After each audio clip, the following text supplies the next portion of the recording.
Venezuela received displaced Colombians after clashes between the ELN and dissidents of the FARC's 33rd Front in Catatumbo.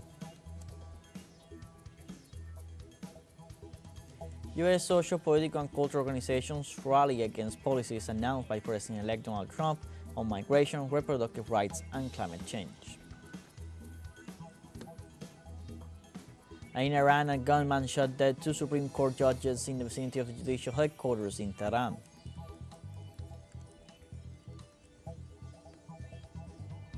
Hello, welcome from the South. I'm Luis Alberto Matos from teleSUR studios in Havana, Cuba.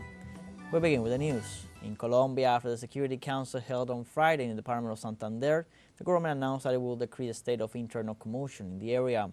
Clashes between the National Liberation Army and dissident factions of the Revolutionary Armed Forces of Colombia have led President Gustavo Petro to lead this meeting to address the situation in Catatumbo region, where so far there have been 30 deaths, about 20 kidnapped, and numerous displaced people in cities of the same department. The meeting granted extraordinary powers to the head of state to adopt measures that would lead to the re-establishment of order in the area. All the measures and decisions taken during the meeting, including the establishment of the state of internal commotion, will be made official through decrees. And Venezuela received displaced Colombians after clashes between the ELN and dissidents of the FARC's 33rd Front in Catatumbo, north of Santander. The Venezuelan government expressed its solidarity with the people of Colombia and activated a mechanism to receive and assist those displaced by the violence of paramilitary armed groups. According to official information, the latest clashes has left at least 30 civilians dead, about 20 kidnapped, and dozens wounded.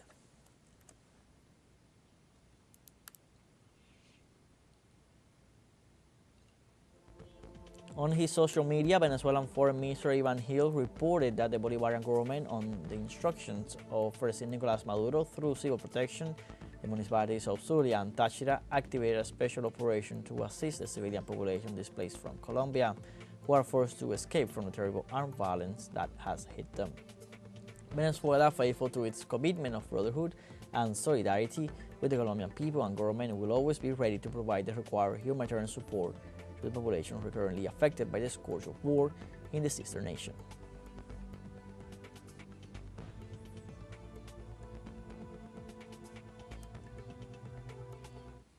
And the people and government of Venezuela are preparing for the first popular consultation in the year 2025. In this context, the Ministry of Popular Power for the Communes held a working meeting to finalize details of the electoral schedule. According to national authorities, the first popular consultation is scheduled for next February 2nd. The Venezuelan authorities pointed out during the meeting that a work process has been generated consulted by the popular bases, where assemblies were initiated in all the communal circuits and communes. In this sense, they indicated that in the next few days, they will begin with the electoral campaign and will install tables to prepare for the date.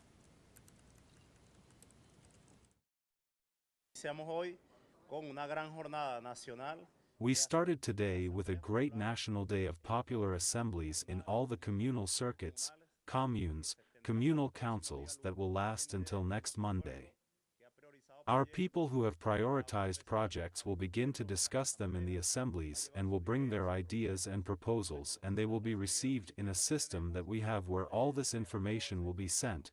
In the next few days we will also be doing the whole electoral campaign process, installing the polling stations and preparing ourselves so that February 2nd will be a day of participative democracy and an electoral party where millions of men and women will go to their polling stations to vote for their projects and immediately receive their resources and continue executing very important works in all the communities, especially to solve problems of public services, economic development, and youth projects.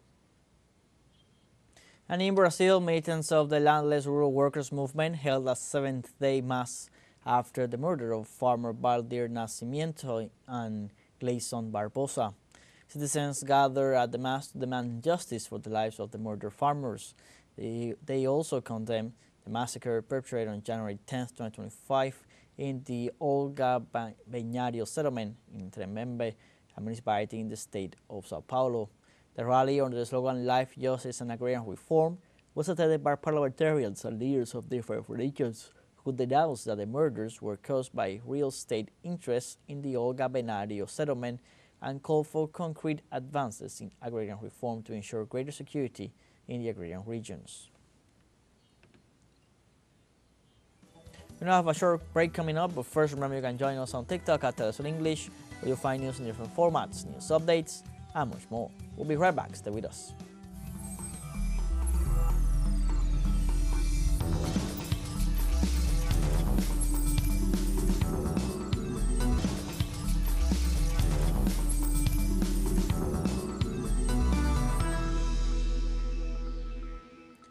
Welcome back.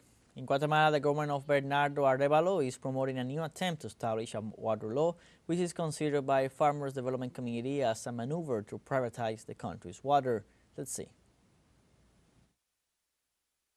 These territorial coordinators of the Peasant Development Committee are promoting a campaign to alert the communities about what they consider an attempt by the state to privatize water in Guatemala.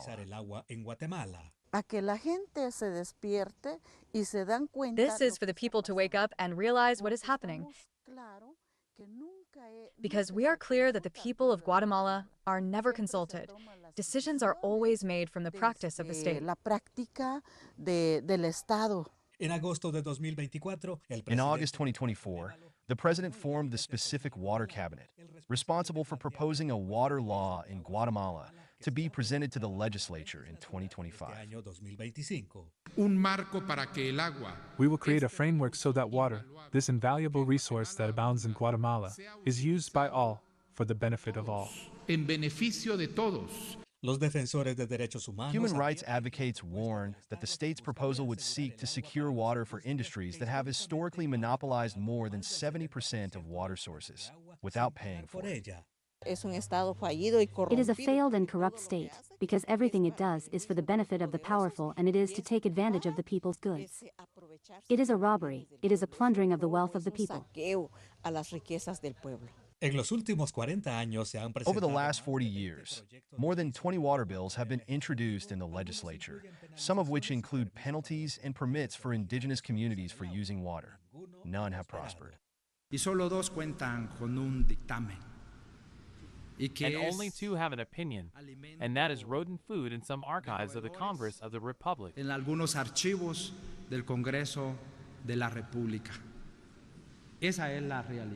This is the legislative or legal reality on the water issue. In this situation, the Peasant Development Committee suggests a National Constituent Assembly to draft a new constitution where water is managed and cared for by the native communities, as they have done historically. Santiago Botón, teleSUR, Guatemala. In the United States, social, political, and cultural organizations protest against the policies announced by President-elect Donald Trump on migration, reproductive rights, and climate change. Mobilizations are taking place in more than 350 cities 2 days before Donald Trump's inauguration as the nation's president for the 2025-2029 term. The event aims to foster solidarity on a wide range of social justice issues, advocating a radical change in U.S. values and prioritizing the well-being of communities over the interests of the wealthy. Protests follow the resistance movements that gained momentum during Trump's first term, sparked by a broad coalition of organizations expressing their opposition to his policies.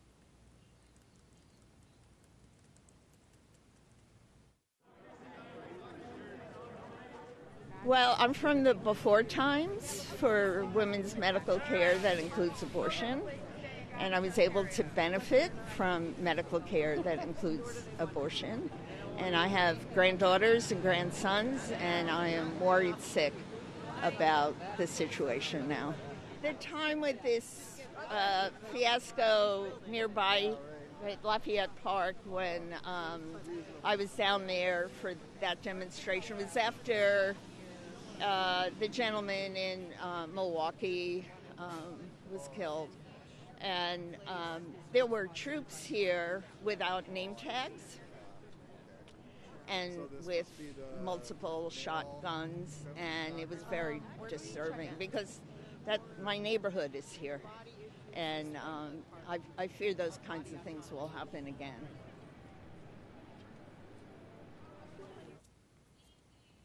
On Saturday, a gunman shot dead two Supreme Court judges in the vicinity of the judicial headquarters in Tehran, the Iranian capital. The victims were identified as Ali Razini and Mohammad Makise, both specialized in national security, espionage, and terrorism. A third magistrate was injured, but there is no further information on his condition. According to national media, the perpetrator committed suicide as security forces were preparing to arrest him. And according to local news agency, the authorities are investigating the incident as a terrorist attack.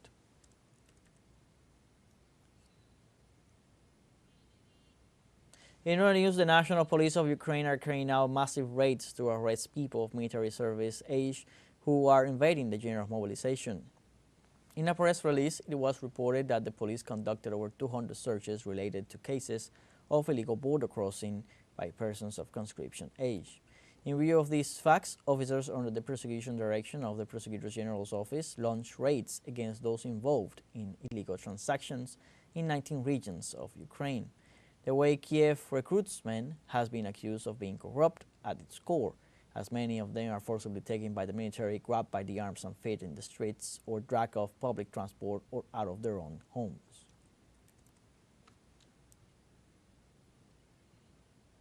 And Russia studies volume flow of future natural gas exports to Iran as part of the ongoing project of a new gas pipeline between the two countries. Russian President Vladimir Putin admitted that there are difficulties in the implementation of the project. However, he stated that the program will be carried out. The president specified that it is estimated to start with small volumes, around 2 billion cubic meters per year, and as the project progresses, the delivery amounts could reach up to 55 billion cubic meters per year. Moscow and Tehran's projections are part of the new Comprehensive Strategic Partnership Treaty signed by Putin and his Iranian counterpart Masoud Pezeshkian, which seeks to strengthen bilateral relations. And Russian authorities banned the import of livestock products from the European Union and their transit through its territory due to a foot and mouth disease outbreak in Germany.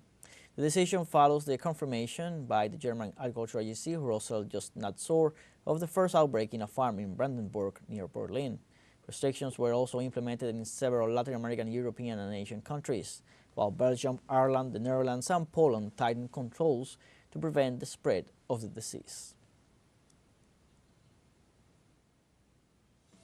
We now have a second short break coming up, but before we invite you to visit our YouTube channel at teleSUR English, where you'll find news in different formats and you can rewatch our interviews, top stories, special broadcastings, and more. Hit the subscribe button and activate the notification bell to stay up to date on the world's most recent events. Final short break, don't go away.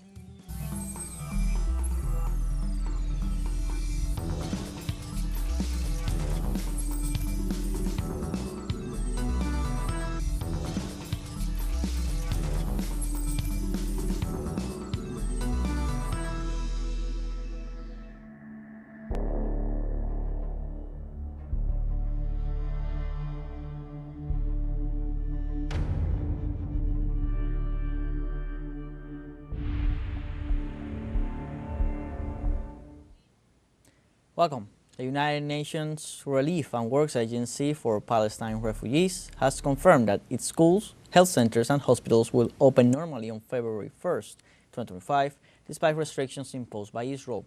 Philip Lazzarini, UNRWA Commissioner General, emphasized that these limitations will not directly affect operations in Gaza, although activities in East Jerusalem will be compromised due to the total ban on operations in that area. Lazzarini criticized the Israeli campaign against UNRWA and rejected the proposal to replace it with other UN agencies, arguing that none has the capacity to adequately care for the more than 650,000 Palestinian refugees. The Israeli occupation forces carried out 3 massacres in the Gaza Strip during the last 24 hours, killing at least 23 Palestinians. Health authorities added that the Israeli actions left more than 80 wounded. Authorities warned that both figures could be even higher since many of the victims remain trapped under the rubble.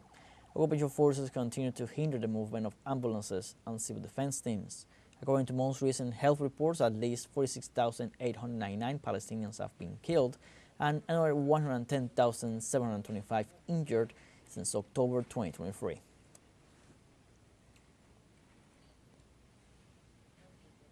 And the Israeli Ministry of Justice published the names of at least 735 Palestinians who will be released as part of the ceasefire agreement in the Gaza Strip. The statement detailed that the release includes 230 Palestinians sentenced to life imprisonment, several of them locked up for decades. Tel Aviv plans to release about 1,167 Gazan residents captured in the midst of the attacks of October 7, 2023.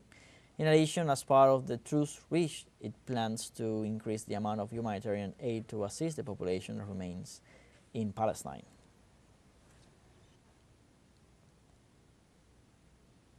And institutions defending the rights of Palestinian prisoners review hostage exchange operations with Israel within the framework of the ceasefire agreement reached between Hamas resistance movement and Tel Aviv. According to the institutions, the exchange operations with the Israeli occupation began after the Nakba in Palestine in 1948, and others were carried out until October 18, 2011. According to them, the last prisoner exchange operation was in November 2023, where 240 prisoners were released, among them 71 women and 169 children, after the announcement of a humanitarian truce in Gaza. As part of the ceasefire agreement reached on Wednesday, January 15, which will come into force on Sunday, January 19th, Hamas plans to release a total of 33 hostages in exchange for the release of 737 Palestinian prisoners by Israel.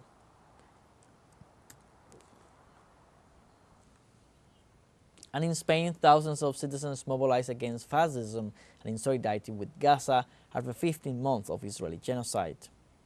The demonstrations took place in Barcelona and 28 other European cities to celebrate the ceasefire in Gaza and to reject fascism. Protesters point out that the people of the Gaza Strip are not only celebrating the fact that they are alive, but that they have been able to recover the bodies of their relatives. Demonstrators also say that the end of the genocide is a relief for those who lived under bombs, and that they will continue to fight for the end of the occupation by the Zionist State of Israel.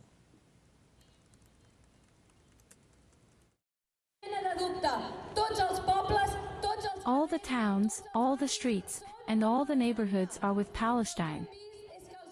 But what we have seen is that the governments remain totally complicit in Israel's barbarism. In the Spanish state, we see that relations with Israel have not yet been broken. And what we are saying is that it is not that difficult. Do not have relations with genocidal states.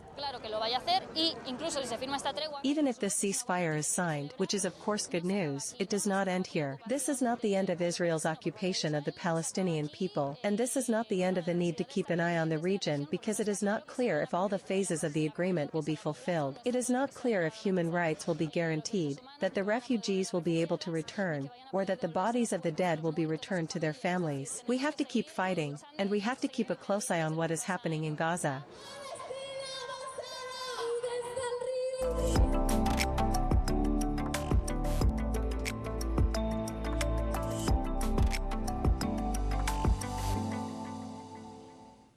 China held the 34th International Seagull Dinosaur Lantern Show in Sichuan Province. The event featured light shows that brought to life the festivity, in which at least 27 projects were incorporated to the cultural heritage of several cities in the country.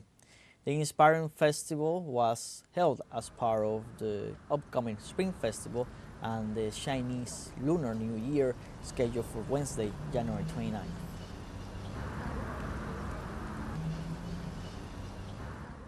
We have come to the end of this news brief. You can find these and many other stories on our website at telesurenglish.net. So join us on social media, Facebook, X, Instagram, Telegram, and TikTok.